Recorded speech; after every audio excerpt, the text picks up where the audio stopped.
Halo, assalamualaikum warahmatullahi wabarakatuh. Kembali lagi bersama saya, Bapak Aksin.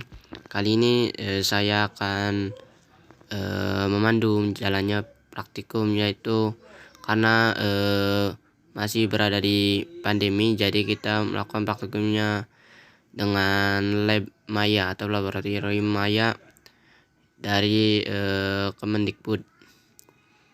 Dan ini adalah proses dari fotosintesis. Ini adalah komponen-komponen yang ada dalam fotosintesis. Ada air, karbon dioksida, ada sinar matahari, dan juga ada suhu. Yang pertama adalah matahari. Energi surya yang dipergunakan oleh tumbuhan untuk menyelenggarakan fotosintesis sebenarnya sangat kecil, yakni kurang dari 2% dari energi yang tersedia. Dan hanya sinar matahari dengan panjang gelombang tertentu yang efektif untuk kegiatan fotosintesis. Selanjutnya ini adalah air. Air berperan penting dalam proses fotosintesis. Jika tidak tersedia air, maka tidak akan terjadi fotosintesis. Selanjutnya karbon dioksida. Karbon dioksida merupakan faktor pembatas untuk tumbuhan yang hidup di daerah tropis. Walaupun cahaya melimpah dan suhu optimum, tumbuhan tidak melakukan fotosintesis jika tidak tersedia CO2. Selanjutnya ini adalah glukosa yang merupakan salah satu hasil utama fotosintesis dan awal bagi respirasi. Selanjutnya dari semua proses tadi nantinya akan menghasilkan oksigen, yang mana oksigen ini merupakan hasil fotosintesis yang sangat dibutuhkan oleh makhluk hidup untuk bernafas, contohnya seperti hewan dan manusia.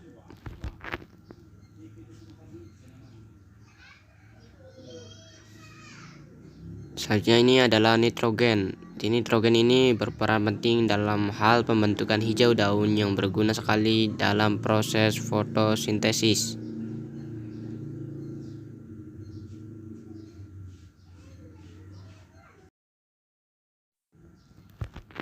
Selanjutnya kita coba berlakukan dengan suhu yang rendah, ya, 3 derajat Celcius. Kita coba apakah yang akan terjadi, dan ternyata tidak terjadi pembentukan glukosa.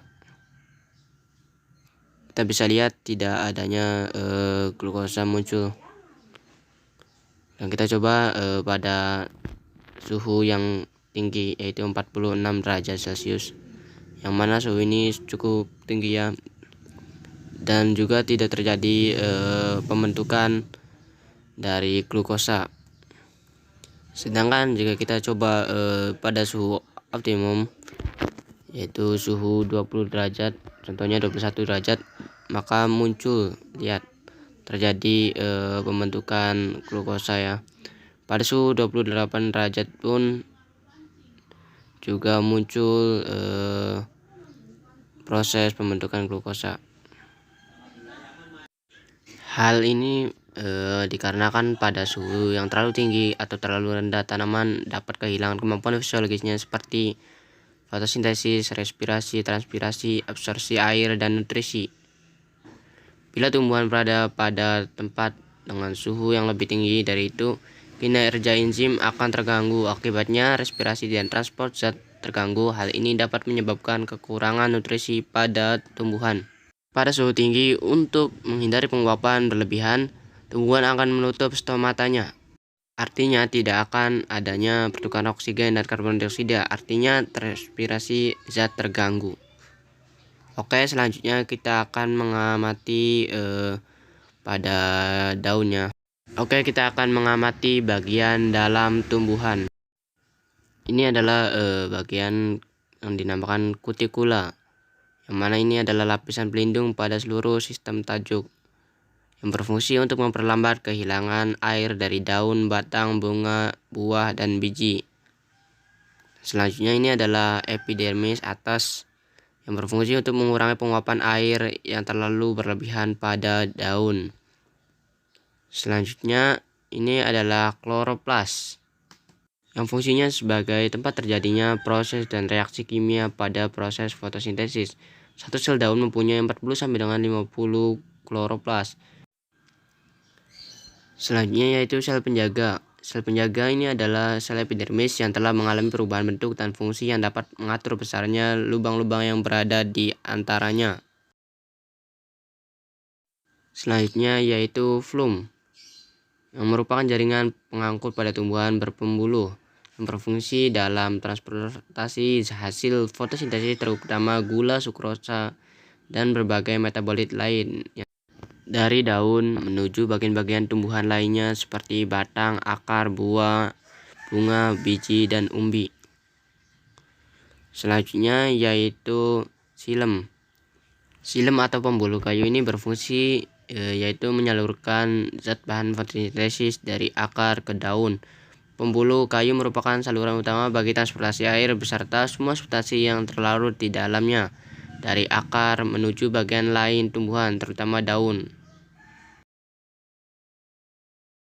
Selanjutnya epidermis bawah. Jadi epidermis bawah ini berfungsi untuk mengatur, menutup, dan membuka stomata serta mengendalikan pertukaran gas.